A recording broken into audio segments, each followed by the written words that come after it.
तो आप सभी का स्वागत है आपके अपने यूट्यूब चैनल विद्या इन्फोटेक पर। तो दोस्तों, मैं हूं प्रदीप चौधरी और आज की इस वीडियो लेक्चर में बातचीत करेंगे प्रश्नावली 3G क्या है। भाग 24 है, कक्षा 10 गणित, डॉक्टर मनोहर प्रकाशन, NCERT पैटर्न। तो प्यारे साथियों, अभी प्रश्नावली 3G की सवाल के बारे में बातचीत कर रहे हैं। इस वीडियो लेक्चर में 16 नंबर से यानी सारे सवालों को ख़त्म किया जाएगा। तो प्यारे साथियों, आइए हम इसके कंसेप्ट की ओर चलते हैं, तत्पश्चात सवाल को लगाएंगे। हर सवाल के पीछे कुछ ना कुछ कारण है। अब देखिए, इबारती प्रश्न है, इबारती के जैसे प्रश्न है तो इसको पढ़िए और जिसके भात के उसी के भात आप चलिए। तो प्यारे साथियों, इस चैप्टर में ज़्यादातर उम्र वाला क्वेश्चन है, यानी कि आयु वाला प्रश्न है। तो आयु वाला प्रश्न को आइए हम सीखते हैं किस प्रकार से बनाते हैं। अगर प्यारे साथियों वीडियो पसंद आए तो चैनल को सब्सक्राइब कीजिए और देखते हैं इस सवाल को। तो क्या है, यह उम्र वाला सवाल है। तो उम्र वाले सवाल में केवल आपको एक चीज़ ध्यान देना है, जो ज्ञात करना होता है उसको मान लेते हैं। उसको मान लीजिए, जो ज्ञात करना वाला ज्ञात क्या करना है, पिता और पुत्र की वर्तमान आयु ज्ञात कीजिए। तो हम पिता और पुत्र की वर्तमान आयु को मान लेते हैं। तत्पश्चात क्या करेंगे, पूर्व की बात किया तो घटा के और बाद की बात किया तो क्या करके जोड़ के। जैसे आइए एक छोटी सी कंसेप्ट बताते हैं। मान लीजिए एक होता है वर्तमान उम्र, एक होता है पूर्व की उम्र, एक होता है बाद की उम्र। बाद में जाने के लिए आज मान लीजिए वर्तमान है, आज मेरा उम्र 25 साल का है। तो आज के 5 साल बाद यानी 5 वर्ष के बाद कितना हो जाएगा, तो 25 5 कितना 30, यानी 5 ऐड कर रहे हैं। अगर आज कहते हैं कि आज इस समय, आज का मतलब क्या होता है, वर्तमान। वर्तमान में अगर हमारा उम्र मान लीजिए 25 साल है, यानी कि 25 वर्ष है। अगर हम कहते हैं कि 5 साल के पहले या 5 साल के पूर्व हम कितने के होंगे, तो 5 साल के पूर्व में जाने के लिए क्या कहते हैं, माइनस कर देते हैं, घटा देते हैं, यानी कि 25 - 5 कर देंगे। जब 25 - 5 होगा तो प्यारे साथी कितना हो जाएगा, 20 हो जाएगा। तो इसी कंसेप्ट के साथ हम क्या करेंगे, प्रश्न नंबर 16 को बनाएंगे। तो आइए देखते हैं प्रश्न नंबर 16। 5 वर्ष पूर्व पिता की आयु पुत्र की आयु की 4 गुनी थी। देखिए कहा है क्या सवाल में कि 5 वर्ष पूर्व पिता की आयु पुत्र की आयु की 4 गुनी थी, तो 15 वर्ष बाद पिता की आयु की 2 गुनी हो जाएगी। क्या 15 वर्ष बाद पिता की आयु की 2 गुनी हो जाएगी। तो पिता और पुत्र की वर्तमान आयु ज्ञात कीजिए। तो पिता और पुत्र का वर्तमान आयु ज्ञात करना, उम्र ज्ञात करना। तो तनिक मनिक यहाँ पे विचार विमर्श कर लेते हैं। अगर मान लीजिए 5 वर्ष पूर्व पिता होंगे, पुत्र होगा 20 साल का, 20 वर्ष का। अगर पुत्र होगा 20 वर्ष का तो 5 यानी 5 वर्ष पूर्व की बात कर रहे हैं। पुत्र होगा 20 वर्ष का तो पिताजी कितने वर्ष के हो जाएंगे, 20 चौको 80। गुन्ना का मतलब क्या होता है, गुणा होता है, यानी कि हम क्या करते हैं, गुणा कराते हैं। आइए इस कंसेप्ट से सवाल को बनाते हैं। यह कंसेप्ट क्या है, इसको देखिए। मान लेते हैं, बिना माने लगा नहीं सकते हैं, तो लिख लेंगे माना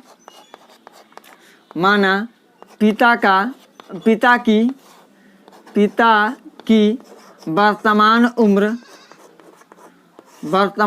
उम्र बराबर उम्र या आयु, दोनों बात एक ही होता है। आयु लिख देते हैं, आयु बराबर कितना है, x वर्ष। तब तथा पुत्र की वर्तमान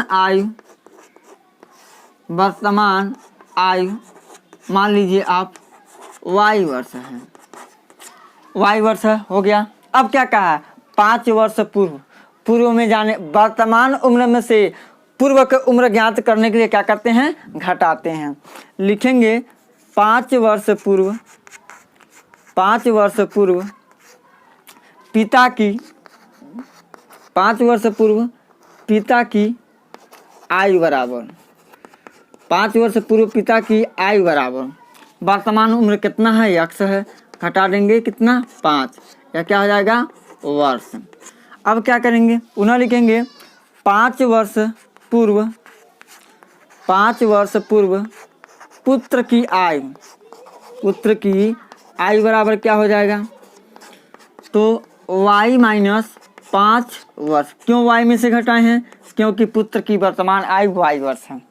अब आ जाइए प्रथम शर्तानुसार, क्या है यह, प्रथम शर्तानुसार पहला शर्त क्या है, 5 वर्ष पूर्व पिता की आयु पुत्र की 4 गुनी थी, पुत्र की 4 गुनी थी, यानी कि हो जाएगा x माइनस 5 बराबर y माइनस 5 में हम गुणा करा देंगे कितने का, 4 का। इसमें पुत्र के आयु में 4 का गुणा कराएंगे, क्यों? क्योंकि यह 4 गुनी ज़्यादा है। तो इक्वेशन को बराबर करने के लिए, यानी पिता का उम्र और पुत्र का उम्र बराबर करने के लिए हम पुत्र के उम्र में 4 से गुणा कराएंगे। कितने स्टूडेंट क्या कहते हैं, पिता की उम्र में गुणा करा देते, कहते हैं पिता ना 4 गुना हैं, तो ये ध्यान देने वाली बात है। पुत्र के उम्र में गुणा कराएंगे पिता की उम्र में, पिता तो ऑलरेडी 4 गुने हैं, लेकिन पुत्र का उम्र और पिता का उम्र, आई देखिए इक्वेशन यानी बराबर है, बराबर बनाने के लिए 4 से गुणा करते हैं।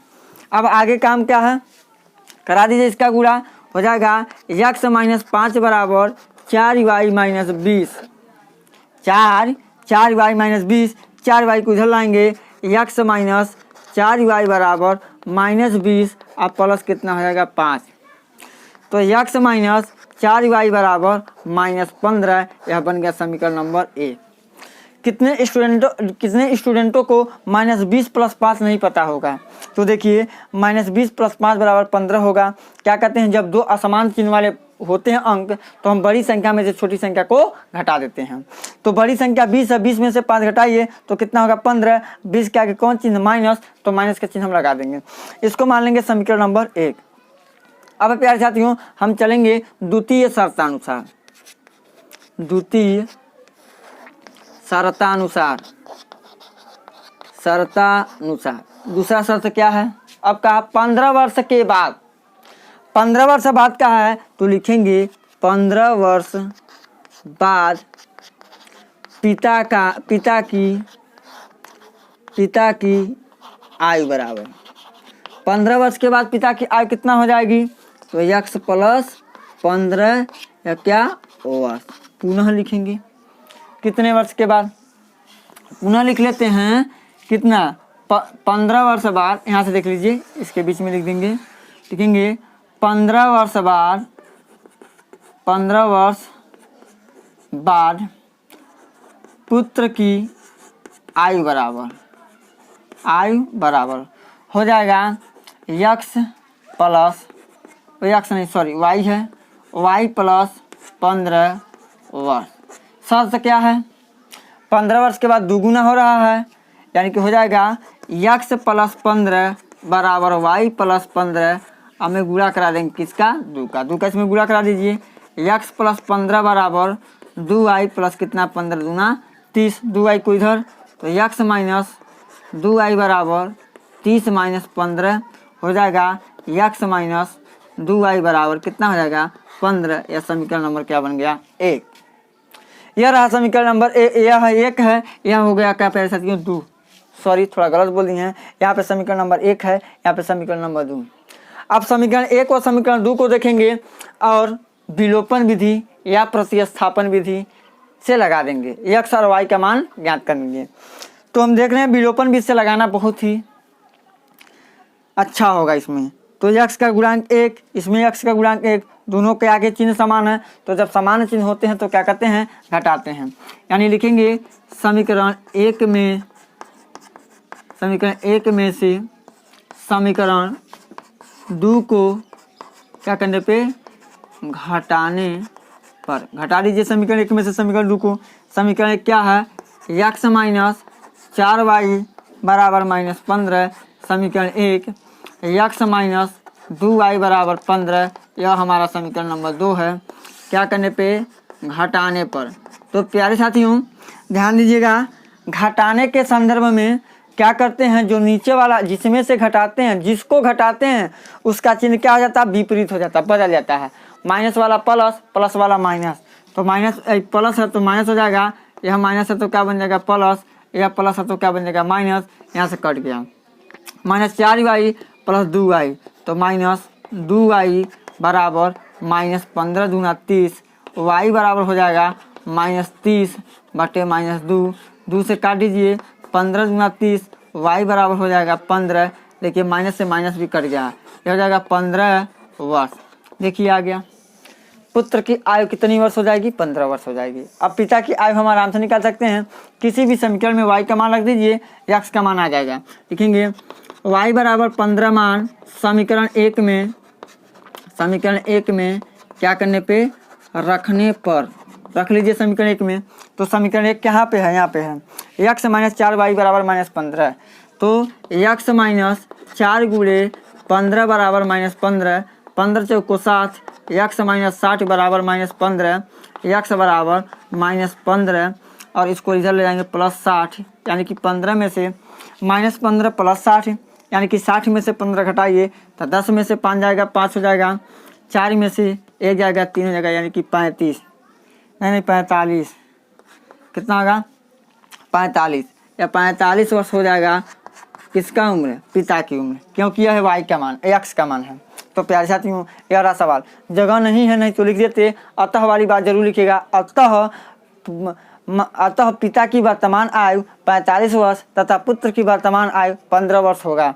प्यारे साथियों हम सवाल को चेक भी कर सकते हैं, चाहे तो सवाल को चेक भी कर सकते हैं। देखिए कितना है, पुत्र का उम्र कितना है 15 वर्ष है और पिता का उम्र कितना आया है 45 वर्ष आया है। ध्यान दीजिए। अब देखिए पहले शब्द क्या था, 5 वर्ष पूर्व, 5 वर्ष पूर्व बोले तो है कितना होगा, आज इसका वर्तमान बच्चे की वर्तमान उम्र 15 वर्ष है, अब पिता की वर्तमान उम्र 45 वर्ष आ गया। प्यारे साथियों तो आप बताइए 5 वर्ष पूर्व यानी 5 वर्ष पहले वो कितने के थे, तो 5 वर्ष जब पीछे जाएंगे तो ये हो जाएगा 10 वर्ष का, आई हो जाएगा कितने वर्ष का 40 वर्ष का। तो बताइए पिता 4 गुना है कि नहीं है पुत्र की उम्र से, बिल्कुल है। 4 देखिए 10 है पुत्र, 10 वर्ष है पुत्र और 40 है पिता, पिता की उम्र कितना 40, तो 10 चौको 40 यानी 4 दहा में 40, 4 गुना हुआ नहीं हुआ, बिल्कुल सही है। आप चाहिए तो उम्र वाला सवाल चेक कर सकते हैं परीक्षा में, हम सवाल सही किए हैं या गलत। अब देखिए हम चेक और भी कर सकते हैं, 2 गुनी के बाद किया 15 वर्ष के बाद, तो 15 वर्ष के बाद यह 0 वर्ष का था, यानी कि अभी जन्म लिया था। अब पिता कितना का था 15 वर्ष के बाद कितना था, अब इसमें 15 वर्ष के बाद कहा ना, 15 वर्ष के बाद, हाँ ठीक है, यही से चेक हो जाएगा अब हमारा। तो प्यारे साथियों अब आइए हम अपने क्रमिक चर्चा को आगे बढ़ाते हुए लेते हैं प्रश्न नंबर 17 को। थोड़ा यहाँ पे गलत बोल दिए हैं, यहाँ ध्यान दीजिए। यहाँ पे 15 वर्ष के बाद है ना, 15 में 15 दूना 30 हो जाएगा, 15 में 15 30 वर्ष हो गया। अब दूसरा जो शर्त है उसको जोड़ रहे हैं, इसमें जोड़ेंगे कितना हो जाएगा 60 वर्ष हो जाएगा। देखिए 30 का 2 गुना है कि नहीं है, 2 गुना, यानी कि सवाल हमारा सही है। थोड़ा सा हम गलत बोल दिए, इसके लिए सॉरी। अब चलते हैं अपने क्रमिक चर्चा को आगे बढ़ाते हुए लेते हैं प्रश्न नंबर 17 को। तो प्यारे साथियों प्रश्न नंबर 17 है, 2 संपूरक कोणों में बड़ा कोण छोटे कोण से 18 डिग्री अधिक है, उन्हें ज्ञात कीजिए। चलिए संपूरक कोण के बारे में जब तक नहीं जानेंगे तब तक कुछ हो ही नहीं पाएगा। प्यारे साथियों संपूरक कोण किसे कहते हैं, जिन 2 कोणों का योग 180 अंश के बराबर होता है उन्हीं को कहते हैं संपूरक कोण। एक होता है संपूरक कोण, एक होता है पूरक कोण। तो पूरक और संपूरक में क्या फर्क है, संपूरक में योगफल 180 होता है और पूरक में कोण का योगफल 90 अंश होता है। तो आइए इस सवाल को बनाते हैं। तो क्या होगा इसका सॉल्यूशन, लिखेंगे माना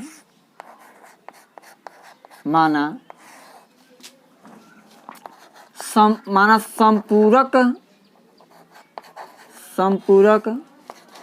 कोणों में सबसे बड़ा कोण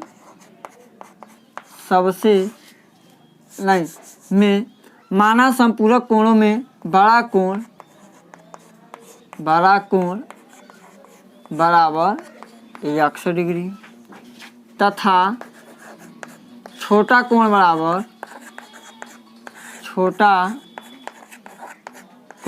कितना है y डिग्री।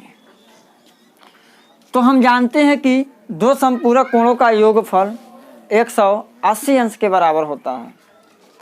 तब पहला समीकरण होगा x प्लस वाई बराबर 180 डिग्री, समीकरण नंबर 1 होगा, क्योंकि दोनों संपूरक कोणों का योग 180 अंश के बराबर होता है। यहाँ पर लिख दीजिए क्योंकि दो संपूरक कोणों का योग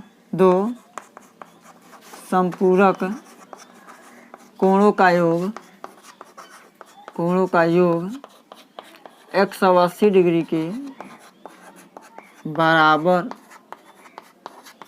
होता है। 2 संपूरक कोणों का योग 180 अंश के क्या होता है, बराबर होता है। तो अब क्या होगा, समीकरण नंबर 1। अब का अगला क्या कर रहा है, बड़ा कोण छोटे कोण से 18 डिग्री अधिक है, यानी बड़का कोण x डिग्री है में से y डिग्री घटाओगे तो कितना डिग्री आएगा, 18 डिग्री। यह समीकरण नंबर क्या बन जाएगा, सेकंड। देखिए अब क्या कीजिए, x y को देखिए, एक प्लस एक माइनस है तो लिखेंगे समीकरण 1 में समीकरण 2 को क्या करने पे, जोड़ने पर जोड़ दीजिए। क्या हो जाएगा, x plus y, x degree plus y degree बराबर 180 degree, x degree minus y degree बराबर 18 डिग्री।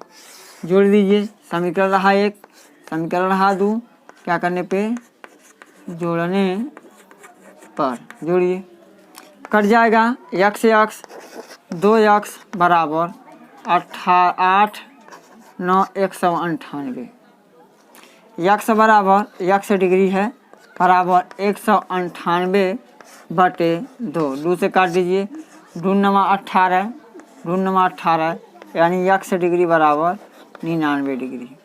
यानी जो x वाला कोण माने थे कितना डिग्री आ गया, 99 डिग्री, पहला आंसर आ गया। अब हम इसका दूसरा आंसर लाने के लिए क्या करेंगे, लिखेंगे x डिग्री बराबर 99 डिग्री का मान समीकरण 1 में क्या करने पे, रखने पर रख दीजिए समीकरण 1 में। तो समीकरण 1 क्या है, x प्लस वाई बराबर 180, तो लिखेंगे 99 डिग्री प्लस y डिग्री बराबर कितना आ जाएगा, 180 डिग्री।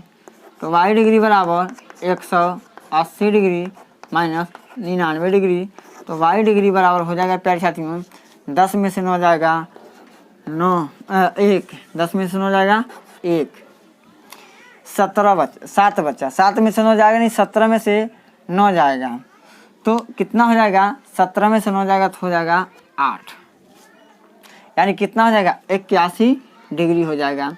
यानी कहने का तात्पर्य प्यारे साथियों कि हम कह सकते हैं अतः संपूरक कोणों में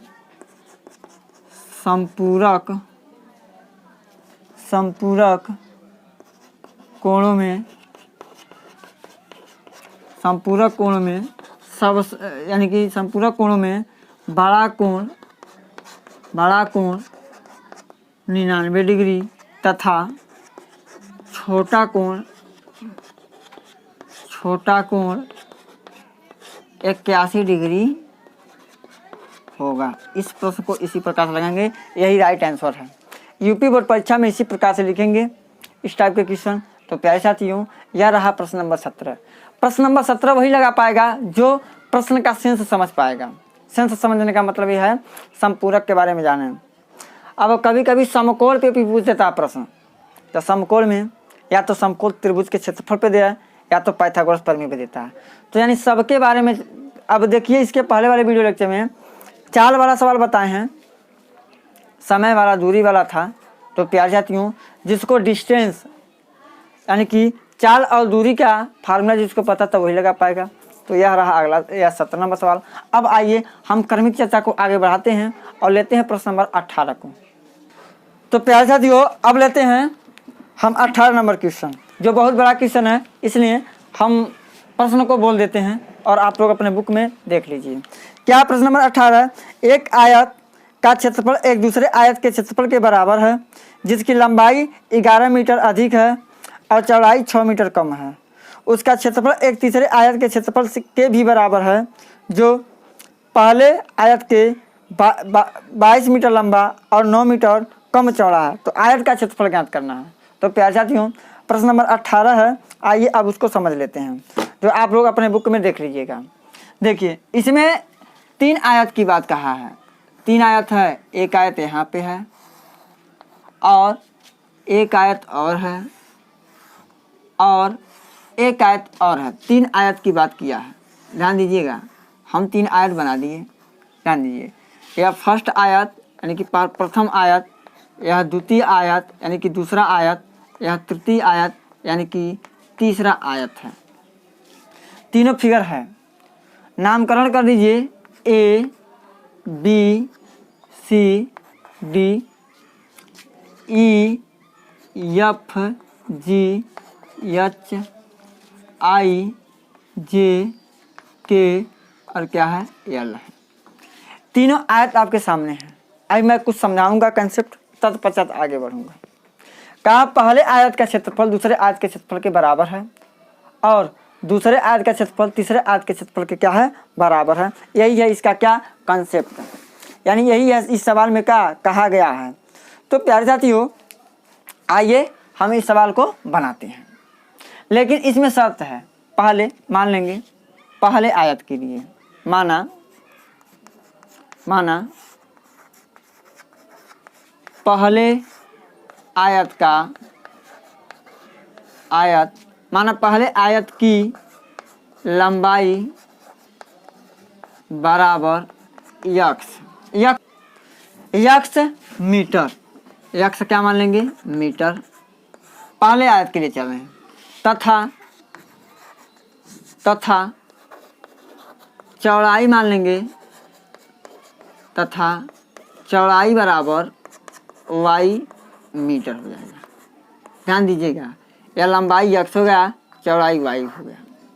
अब कहा प्रश्न में ध्यान देने वाली बात है कि जिसकी लंबाई 11 मीटर अधिक और चौड़ाई 6 मीटर कम है, लंबाई 11 मीटर अधिक है, यानी पहले आयत के लंबाई से दूसरा का आयत कितना 11 मीटर अधिक है, यानी x + 11। और चौड़ाई की बात किया प्यारे साथियों, चौड़ाई 6 मीटर क्या है कम है, चौड़ाई यानी कि y - क्या है 6, यह मीटर में है, ध्यान दीजिएगा। और तीसरे आयत यानी कि तीसरे आयत की लंबाई क्या हो जाएगा x + 22 और चौड़ाई हो जाएगा y कितना है y - कितना बन जाएगा 9, y - 9 हो जाएगा। यह रहा इस यानी कि तीनों आयत के भुजाओं की माप। पहले तीनों आयत की भुजाओं की माप हम निकालने का प्रयास करेंगे। यह कैसे निकलेगा, जब तक पहले आयत का मानेंगे नहीं तब तक दूसरे आयत का नहीं निकलेगा, और जब दूसरे आयत का नहीं निकलेगा तो तीसरे आयत का भी नहीं निकलेगा। आज चूंकि प्रश्न में दिया है क्या पहले आयत की लंबाई से 11 मीटर अधिक है और लंबाई से चौड़ाई से 6 मीटर कम है, अब पुनः तीसरे आयत की लंबाई 22 मीटर अधिक है और चौड़ाई 9 मीटर क्या है कम है, हम बना दिए। तो पहले आयत में चलेंगे, समझ लीजिएगा बिल्कुल एकदम सिंपल तरीके से मैं बता रहा हूँ। माना पहले आयत की लंबाई x मीटर तथा चौड़ाई कितना हो जाएगा y मीटर, तब आयत का क्षेत्रफल आयत का क्षेत्रफल क्या होता है लंबाई गुणे चौड़ाई होता है। लेकिन प्यारे साथियों बताइए, यह तो आयत का सूत्र है, पहले आयत का क्षेत्रफल कितना हो जाएगा तब पहले आयत का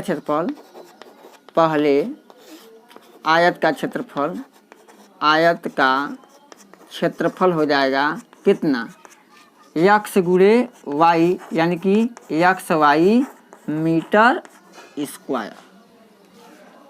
अब चलिए अब हम चलेंगे दूसरे आयत में। अब दूसरे आयत के लिए पुनः अब लिखेंगे दूसरे आयत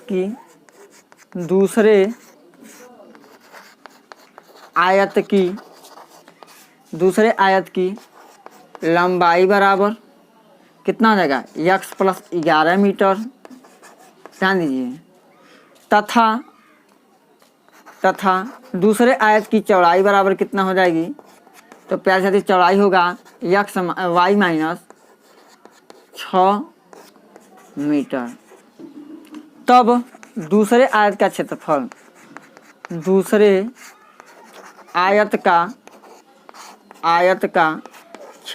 क्या होगा, दूसरे आयत का क्षेत्रफल होगा लंबाई गुणे चौड़ाई, उसका सूत्र भी वही होगा। तो लंबाई चूँकि क्या है x + 11 × y - 6, अब इससे हम क्या करेंगे गुणा करा देंगे, यह हो जाएगा मीटर स्क्वायर। अब क्या कहा प्रश्न के अनुसार क्या है, पहले आयत का क्षेत्रफल बराबर है किसके, दूसरे आयत के क्षेत्रफल के, दूसरे आयत के क्षेत्रफल से। पहले आयत का क्षेत्रफल बराबर दूसरे आयत का क्षेत्रफल।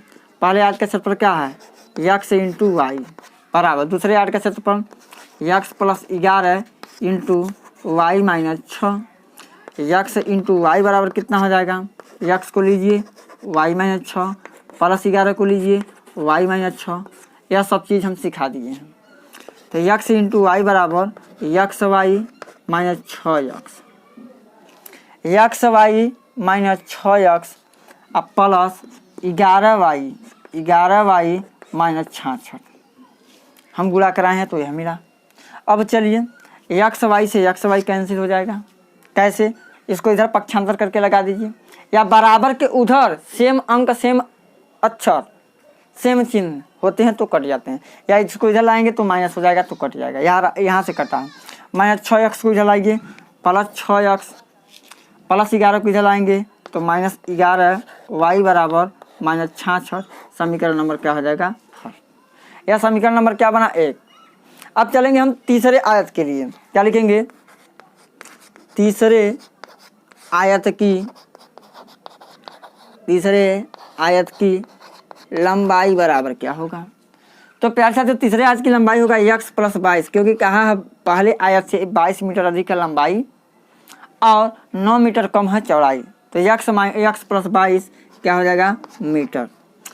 तब चौड़ाई क्या होगा, तब चौड़ाई बराबर हो जाएगा प्यारे साथियों क्या, y माइनस 9 क्या मीटर, y माइनस 9 मीटर हो जाएगा। तो अब निकाल लेंगे क्या, तब निकाल लेंगे तब तीसरे आयत का क्षेत्रफल, तीसरे आयत का क्षेत्रफल बराबर क्या होगा, तीसरे आयत का क्षेत्रफल होगा लंबाई गुणे चौड़ाई। आ चूँकि लंबाई क्या है x प्लस 22 और y माइनस 9 मीटर स्क्वायर, जगह न होने के कारण नहीं लिखें लेकिन मीटर स्क्वायर जरूर लिखेंगे। अब क्या होगा, कहा है तीसरे आयत का क्षेत्रफल बराबर है दूसरे आयत के क्षेत्रफल से। तो दूसरे आयत का क्षेत्रफल क्या है, अभी निकाले हैं फिलहाल, गुणा कराए हैं, या इसी प्रकार से लिख दीजिए x plus 11 into y minus 6 बराबर x plus 22 into y minus 9। गुणा करा दीजिए, x में y गुणा डायरेक्ट गुणा हम करा सकते हैं, चाहे डायरेक्ट भी लिख सकते हैं। तो यह रहा हमारा इतना सॉल्यूशन। अब आप लोग क्या कीजिए, स्क्रीनशॉट ले लीजिए या अपने कॉपी पे नोट कर लीजिए, क्योंकि मैं अब इसको इरेज करूँगा। जब तक इरेज नहीं करेंगे तब तक बन नहीं पाएगा सवाल। तो आइए अब हम करते हैं इसको इरेज। केवल पहला समीकरण है उसको केवल लिखेंगे ऊपर, यानी इतना इरेज कर दे रहे हैं। इसको नोटबुक पे नोट कर लीजिए या स्क्रीनशॉट ले लीजिए। तो अब इसमें गुणा करा लेंगे। तो अब क्या करेंगे, गुणा कराएंगे, इन दोनों का आपस में गुणा, इन दोनों का आपस में गुणा। तो x का गुणा निकालिए, कराएंगे y माइनस 6 से, आप प्लस 11 का गुणा y माइनस 6 से बराबर x का गुणा y माइनस 9 से, अब प्लस 22 का गुणा y माइनस 9 से कराएंगे। देखिए x में y गुणा x y minus 6x plus 11y और माइनस 66 बराबर x y minus 9x plus 22y और माइनस 198 हो जाएगा। गौर कीजिए, एक्स वाई से यहाँ पे एक्स वाई कैंसिल हो जाएगा, माइनस 6x, अब उसके बाद प्लस 9x प्लस 11y और माइनस 22y बराबर 198 प्लस 66। इसको सॉल्व कीजिए, हो जाएगा 3x minus 6x plus 9x 3x minus 11y बराबर माइनस में बचेगा कितना, 8 में से 6 जाएगा 2, 9 में से 6 जाएगा 3 माइनस 132। यह रहा समीकरण नंबर 2। अब समीकरण 1 व समीकरण 2 को देखेंगे। समीकरण 1 को देखिए, समीकरण 2 को देखिए। y का जो गुणांक है माइनस 11, इसमें y का गुणांक है माइनस 11, दोनों समान है। तो अब विलोपन विशेष को हल कर देंगे। क्या लिखेंगे, समीकरण 1 में से समीकरण 1 में से समीकरण 2 को घटाने पर, क्या करने पे, घटाने पर। तो अब समीकरण 1 में से समीकरण 2 को घटाने पर घटा दीजिए, क्या है 6x माइनस 11y बराबर माइनस 66, समीकरण 1 रहा। और क्या है 3x माइनस 11y बराबर माइनस 132, समीकरण 2 रहा।